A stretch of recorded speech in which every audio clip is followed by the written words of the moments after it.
પ્રભાકર ચાંદખેડા ખાતે અમદાવાદમાં આવેલી હોસ્પિટલ SMS હોસ્પિટલમાં એક્ઝિક્યુટિવ ડાયરેક્ટર તરીકે પોસ્ટ છું અને બેઝિકલી હું સ્પાઇન સર્જન અને ઓર્થોપેડિક સર્જન છું. આપણે બધાને ખબર છે કે 4 ફેબ્રુઆરીએ વર્લ્ડ કેન્સર ડે તરીકે સેલિબ્રેટ કરવામાં આવે છે.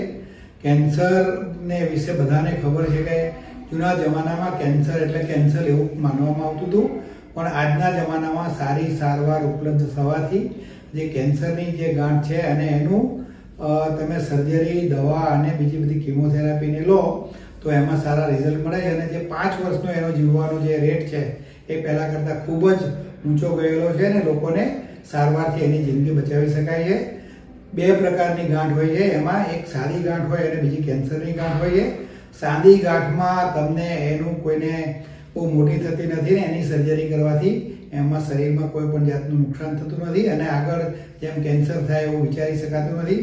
બીજી જે ગાંઠ થાય એ કેન્સરની ગાંઠ થાય છે, એમાં જે સેલ હોય એના જે કોષ એ અનિયંત્રિત પ્રમાણે વિકાસ થાય અને આજુબાજુના સેલમાં પણ એ મોટા થતા હોય છે અને શરીરના અન્ય ભાગોમાં પણ એનો સ્પ્રેડ થતો હોય છે. એમાં લીવર, બ્રેઇન, ફેફસા, બોન એ બધામાં સ્પ્રેડ થાય અને એ જો આગળ વધેલો હોય તો એમાં એ જીવલેણ પ્રકારનો 4થા સ્ટેજનો કેન્સરનો એ પ્રકાર છે.